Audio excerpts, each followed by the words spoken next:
Stand up. Officer, What's going on? I'm just having coffee. Don't move. Don't reach for anything. I need my cane. Drop the weapon. Drop it right now. Cane, it's a cane. Face down now.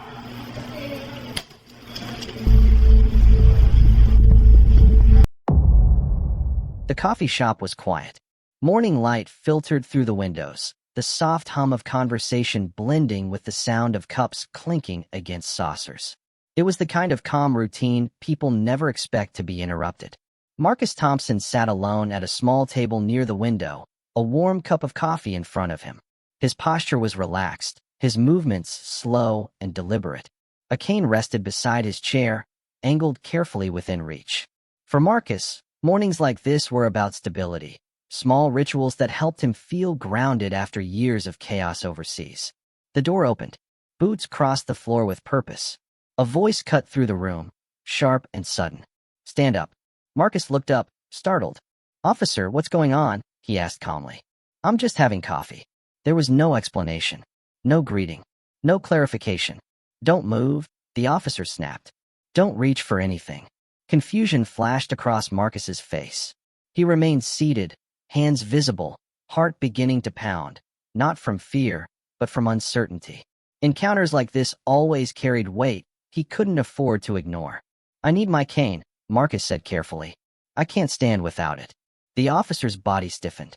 His hand moved toward his weapon. "Drop the weapon," the officer shouted. "Drop it right now."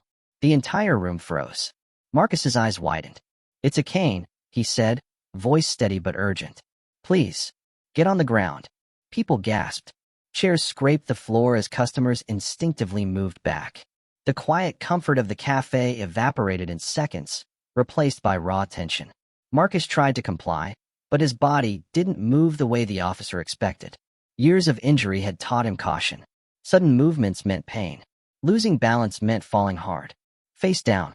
Now," the officer barked, stepping closer. This moment, captured by security cameras, a body camera, and a bystander's phone, would soon spread far beyond this coffee shop. But right now, it was just one man, one officer, and a room full of witnesses holding their breath. Marcus lowered himself slowly, wincing as his knee touched the floor. His cane slipped from his grasp and clattered beside him. The sound echoed louder than it should have. The officer interpreted it as a threat. His weapon was drawn. Panic rippled through the cafe. Someone whispered a prayer. Another customer ducked behind the counter. No one understood how a quiet morning had turned into this. Marcus lay face down, his hands trembling, not from guilt, but from pain and disbelief. He had followed orders. He had spoken calmly. He had done everything he was trained to do in high-pressure situations. Still, it wasn't enough. What no one in that room knew was that this moment, less than a minute long, would ignite a chain reaction no one could stop. Careers would end. Policies would change. A city would be forced to confront what it had long ignored. But right now, all Marcus could feel was the cold floor beneath him and the weight of a gun pointed at his back. And the question he couldn't escape: how did simply existing become a crime? As Marcus lay face down on the cafe floor, time seemed to stretch unnaturally. Every second felt heavier than the last. The officer hovered over him, issuing commands in a rapid, forceful tone, even though Marcus wasn't moving. "Keep your hands where I can see them." "They are," Marcus replied, his palms flat against the floor. Pain radiated through his lower back. His prosthetic leg, designed for controlled movement, wasn't meant for sudden pressure or awkward positions. He tried to shift slightly, just enough to ease the strain, but the officer immediately barked another warning. "Don't move." Marcus froze again. The people around him were silent now. Conversations had stopped completely. A barista stood behind the counter gripping the edge with white knuckles.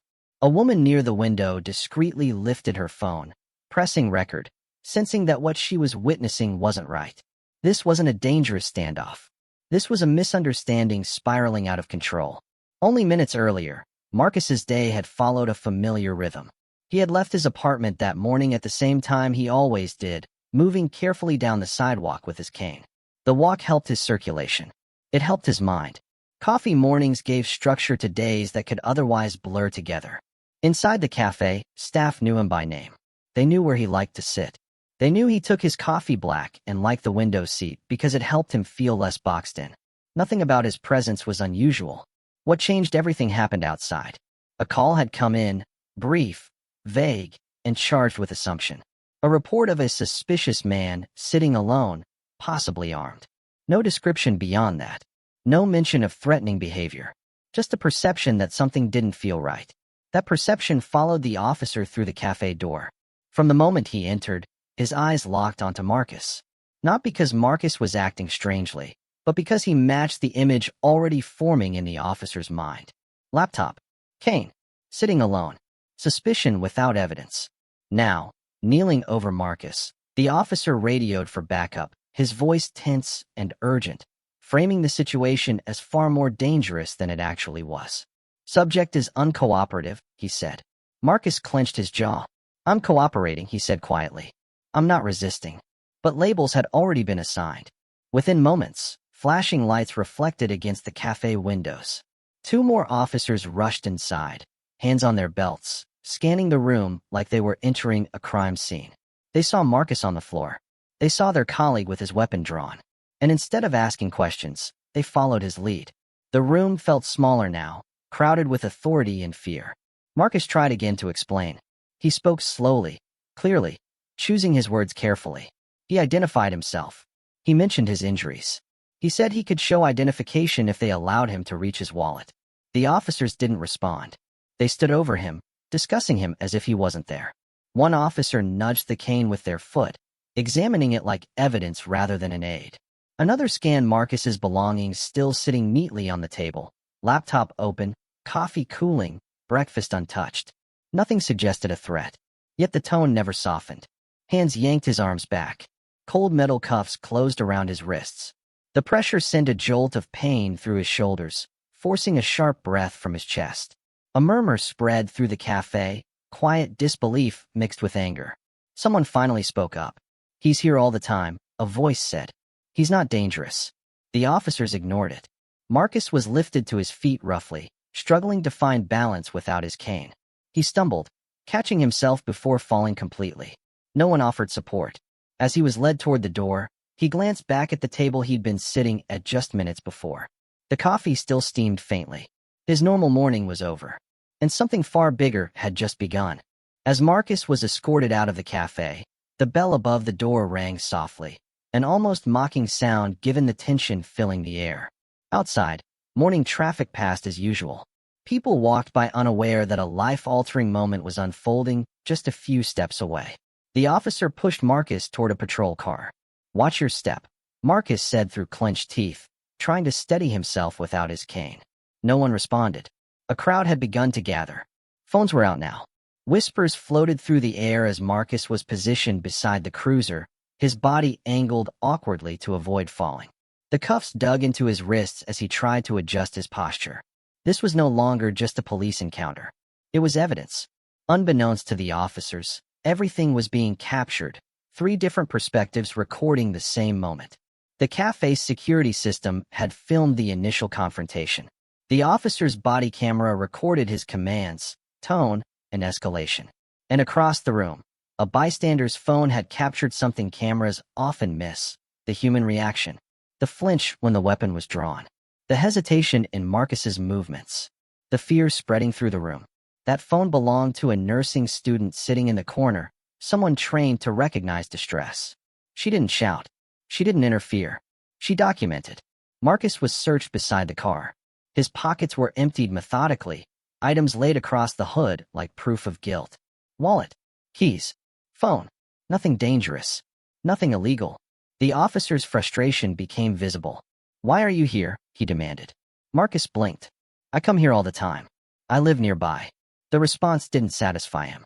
Backup officers stood nearby, arms crossed, watching, not stepping in, not questioning the unfolding narrative. Silence from authority can be just as powerful as action. Marcus explained again that the cane was necessary, that he couldn't stand for long, that he was a veteran, that he hadn't done anything wrong. Each explanation disappeared into the air.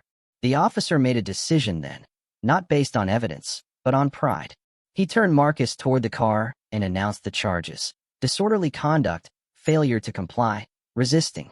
The words felt unreal. Resisting what? Marcus didn't argue. His energy was gone.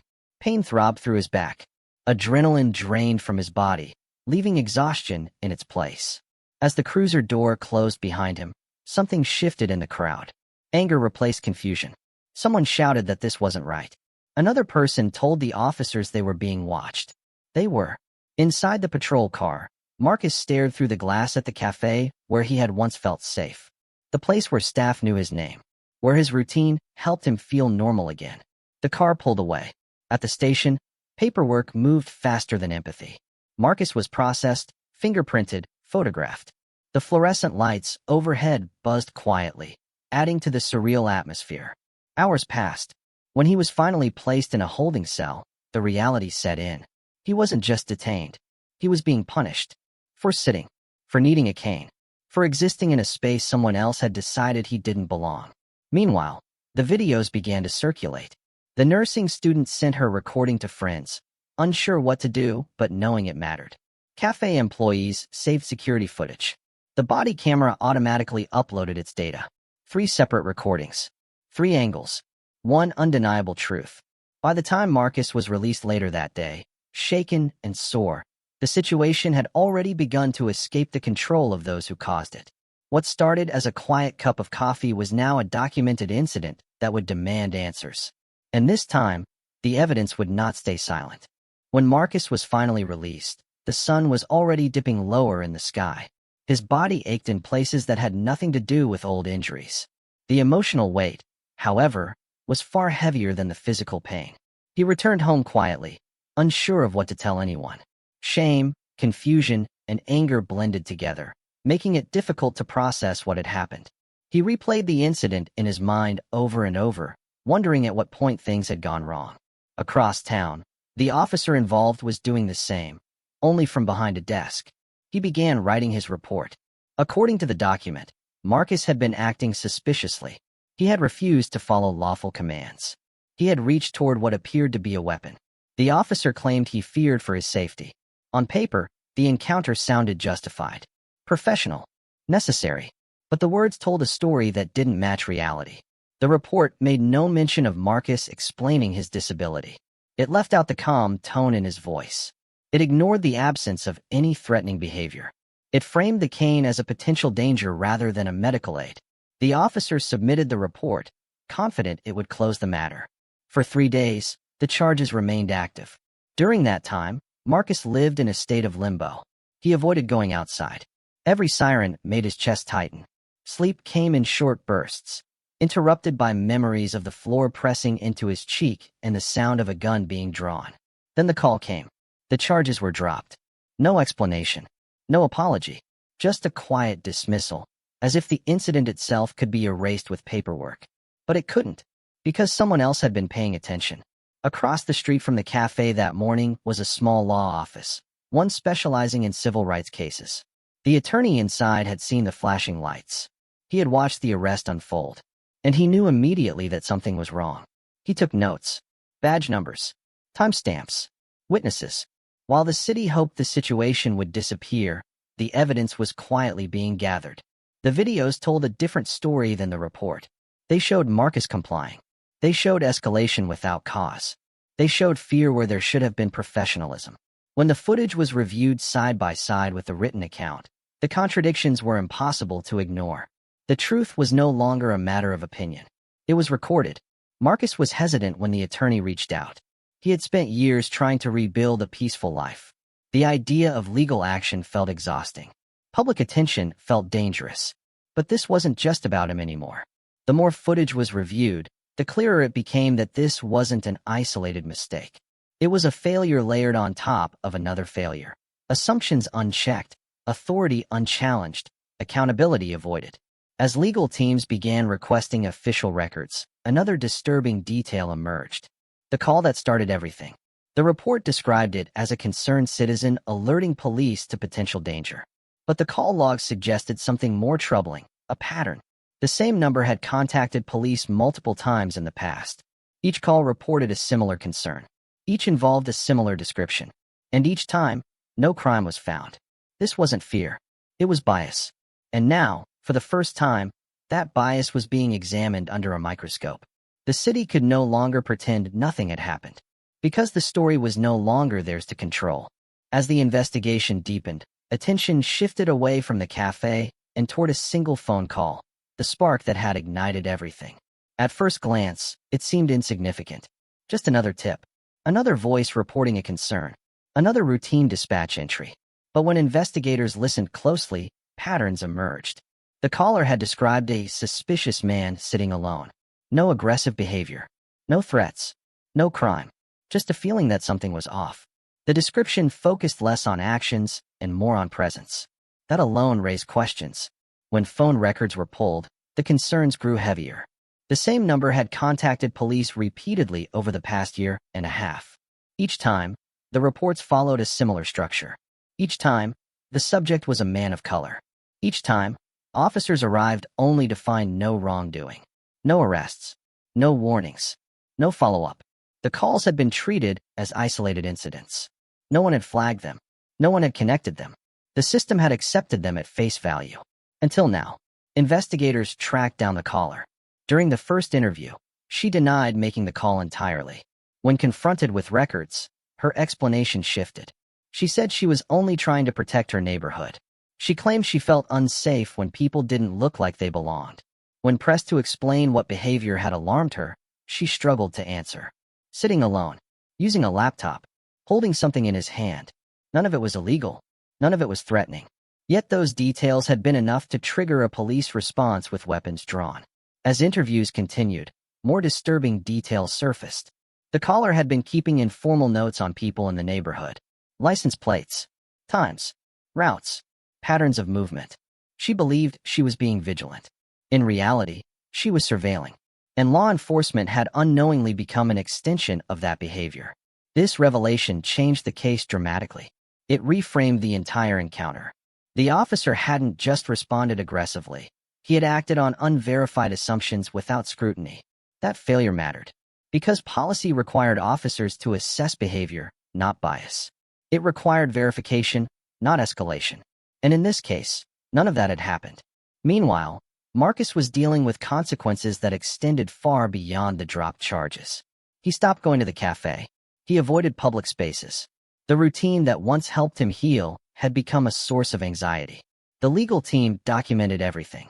Medical records showed increased pain and limited mobility following the incident. Therapy notes described heightened stress responses, nightmares, hypervigilance. This wasn't abstract harm. It was measurable. As depositions began, the officer was questioned under oath. He stated that the cane looked like a potential weapon. When shown the footage, clear, steady, unmistakable, he struggled to justify that claim. The video didn't show a threat. It showed hesitation. It showed fear fueled by assumption. And assumption, when paired with authority, becomes dangerous. Supervisors were questioned next.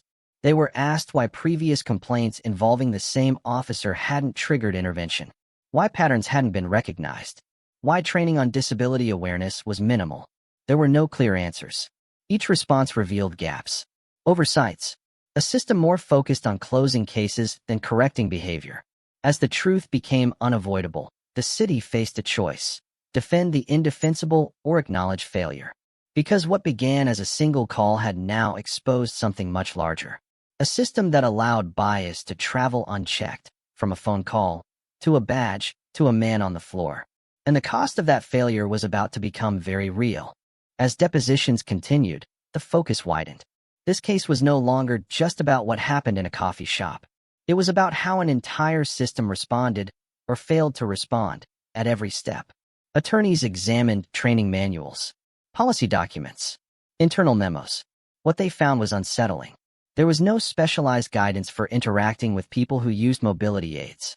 No clear instructions for de-escalation when a suspect disclosed a disability. Officers were trained to control situations quickly, but not always thoughtfully. When the officer was asked why he didn't pause to assess Marcus's condition, his answer was simple: "I followed procedure." That statement echoed through the room.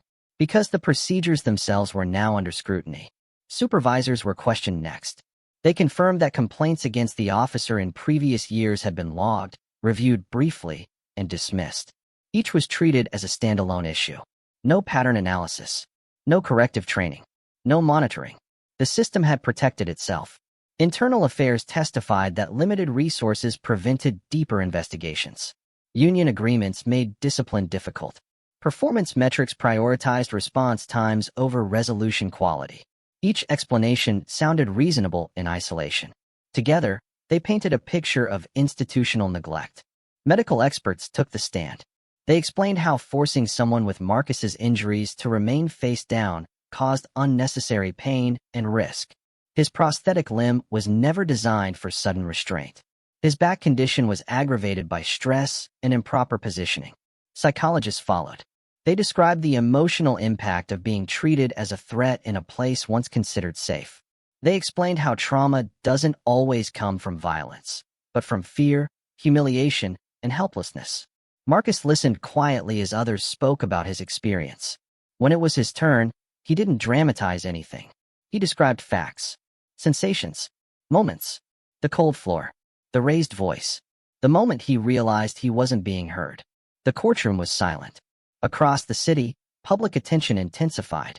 Veterans groups began to speak out. Disability rights advocates joined them. Civil rights organizations organized forums, demanding transparency.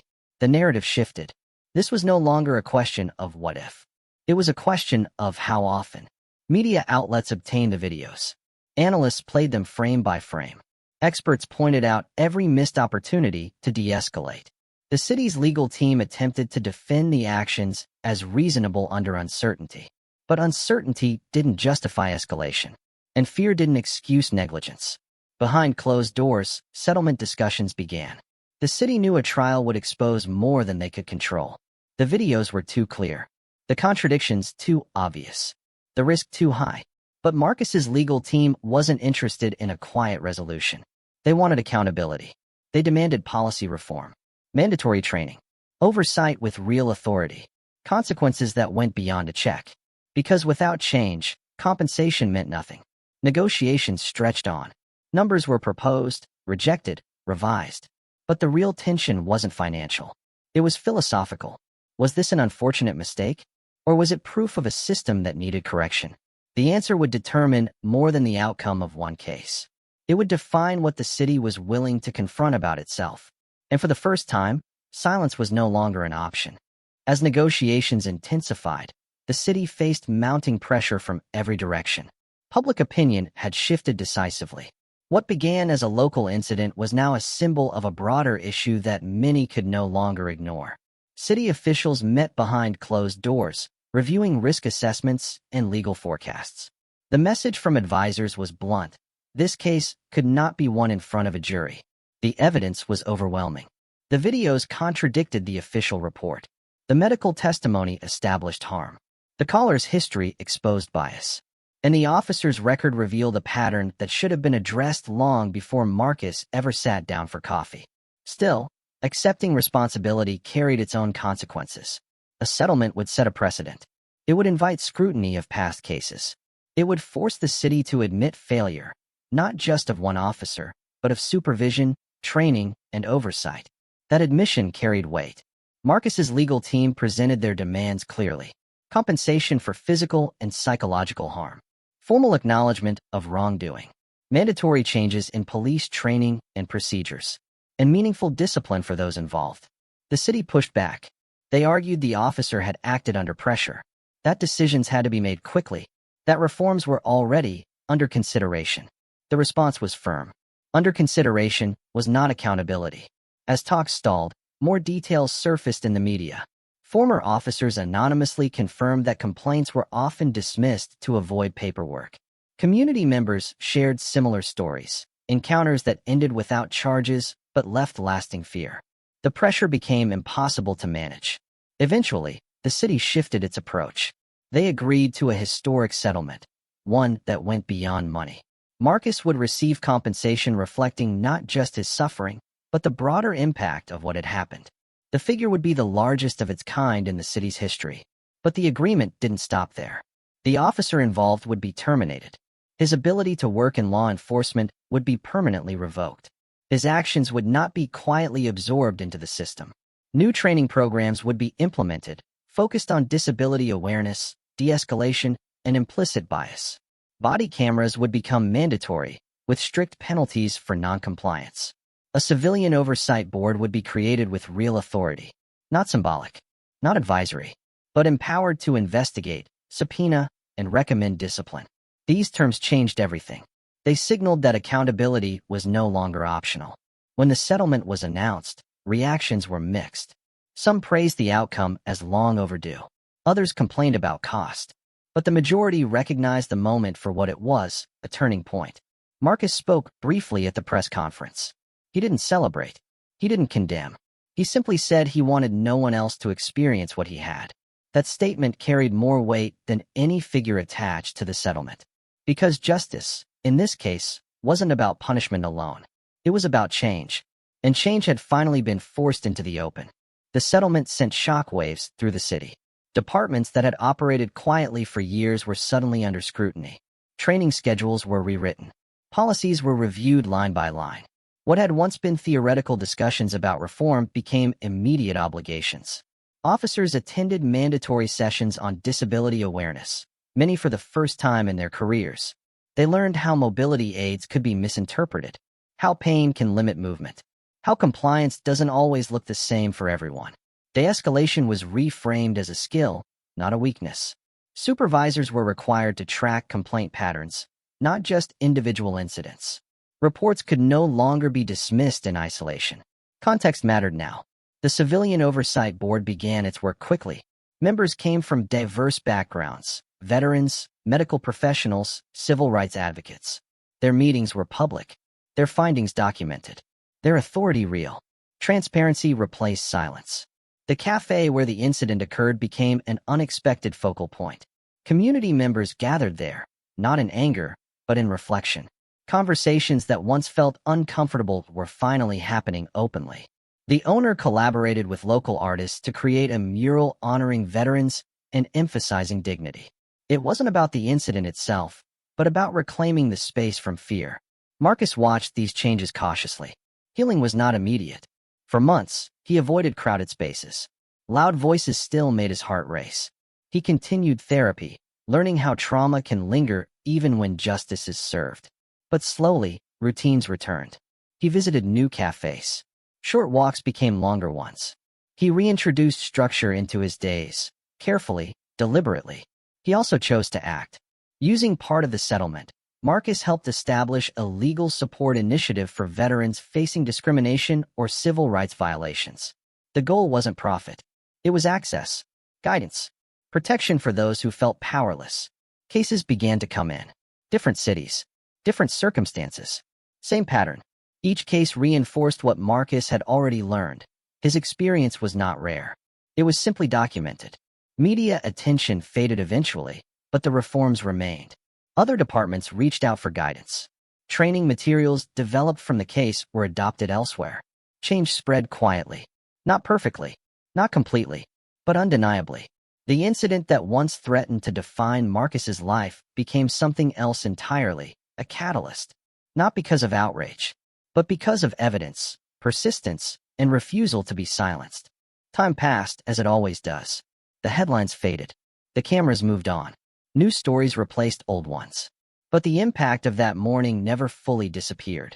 For Marcus, healing became a long, uneven road. Some days were lighter. Others brought the memory back without warning. The sound of a raised voice, the scrape of a chair, the feeling of being watched. Trauma doesn't announce itself. It waits. Yet something had changed. Marcus no longer felt invisible. Letters began arriving from across the country. Veterans, disabled civilians, parents, people who had experienced similar encounters but never had proof, never had witnesses, never had the courage or resources to fight back. They thanked him, not for the settlement, but for standing firm. He responded when he could, sometimes with words, sometimes by connecting them to legal help, sometimes just by listening. That, too, was justice. The police department faced ongoing oversight. The Civilian Board issued its first annual report, publicly documenting complaints, outcomes, and disciplinary actions. Officers knew they were being watched, not by fear, but by accountability. Some resisted. Others adapted. New recruits were trained using real footage from the incident, not as punishment, but as instruction. They were taught what escalation looks like. What assumptions sound like? How quickly authority can become harm. One moment, shown from 3 angles, became a lesson. The cafe eventually felt safe again. Marcus returned quietly one morning, months later. No announcement. No cameras. Just coffee. The staff welcomed him back without questions. Without pity. Normalcy, reclaimed. Outside, a passerby stopped to look at the mural. They didn't know the full story. They didn't need to. The message was simple: dignity matters. Marcus sat by the window, the same spot as before. He held his cup with both hands, steadying himself, not because he was weak, but because he was human. That morning had started like any other. And that was the point. No one should have to prove they belong while drinking coffee. No one should have to explain their body to survive an interaction. No one should be treated as a threat for existing. Justice didn't arrive instantly. It didn't erase pain. It didn't undo fear. But it arrived. Because someone recorded. Because someone questioned. Because one man refused to accept silence as an answer. And because of that, a system was forced to change, one policy, one officer, one moment at a time. Sometimes, the most ordinary moments become the most important. Not because of what was planned, but because of what was exposed.